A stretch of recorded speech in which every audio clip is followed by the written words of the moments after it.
Hi everyone, welcome back to my mother's YouTube channel. So for today's video, I'm going to cook pares. It is ginger, garlic, onion, beef cubes, oyster sauce, pepper, soy sauce, and of course our beef. Guys, naglagay na po tayo ng onting oil. Ang next natin na gagawin is igigisa natin yung sibuyas, bawang at saka yung luya.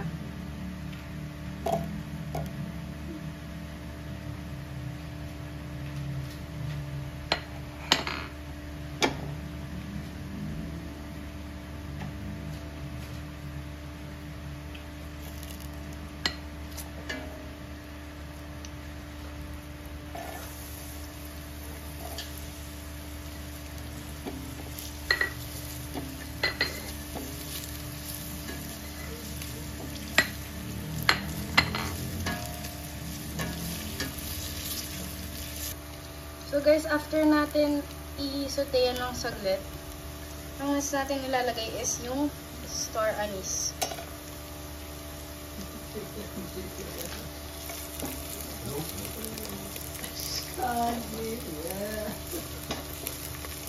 So saute lang po din natin siya, and then ang next natin ilalagay is yung beef. Guys, ilalagay na po natin yung baka.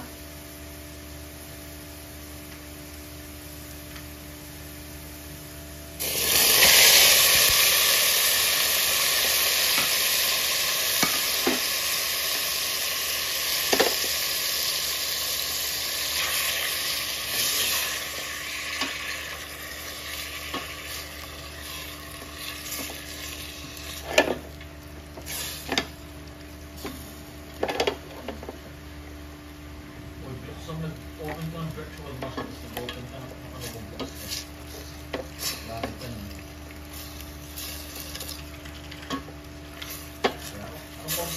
And then, maglalagay na rin po tayo ng toyo.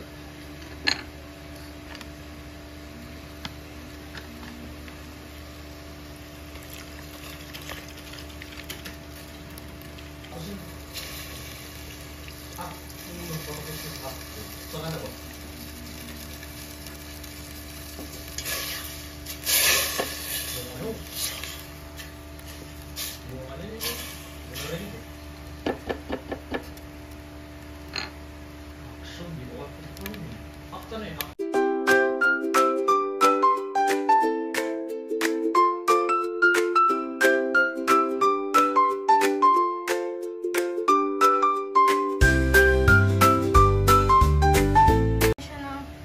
To 30 minutes. So guys, nakalimutan ko palang maglagay ng oyster sauce, pero mas maganda if habang nagsasatay kayo ng bawang, sibuyas, and then yung beef, ilagay niyo na yung oyster sauce kasama habang sinasatay niyo sila. And nalagay ko na po siya. Guys, titignan na po natin if masarap na siya since kumulo na po siya ng 30 minutes. Titikman po natin kung okay na po ba yung lasa nyo or need pa natin dagdagan.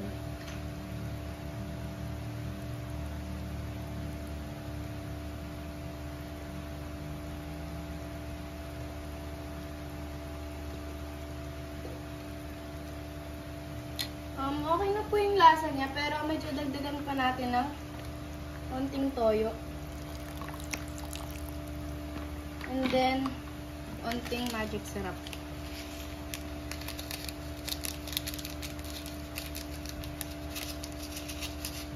Lalagay na rin po natin yung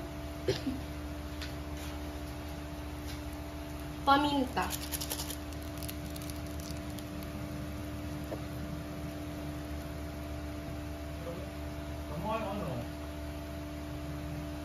Tapos po natin i-mix, ilalagay na po natin siya dito. Dahan-dahan lang po. Habang mini-mix.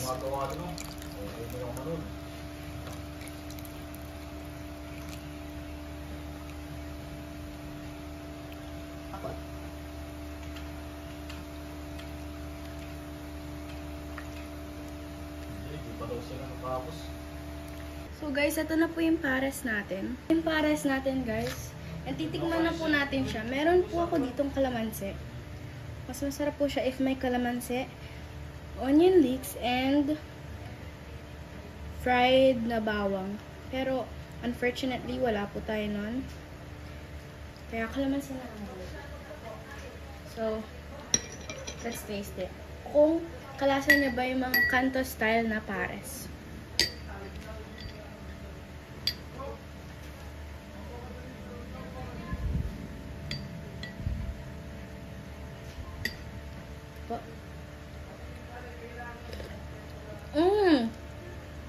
Wala, ang sarap. Guys, kalasan niya nga. I promise. Tikman din natin yung baka. If malambot siya. So, here's Windows server na download. yan po siya. Mali yung akin eh. Wala akong maglagay ng account eh. Pinakam. O, sabihin mo. Sabihin mo. Ang sarap niya guys. Sabihin, magsabi ko eh. Naiya akong sabi eh.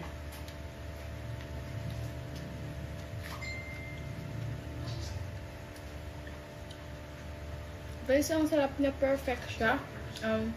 Hindi siya maalat. Like actually. Akala ko magiging maalat siya kasi marami yung nalagay ko but hindi talaga. And yung baka, sakto lang din siya. Malambot siya. And super savory.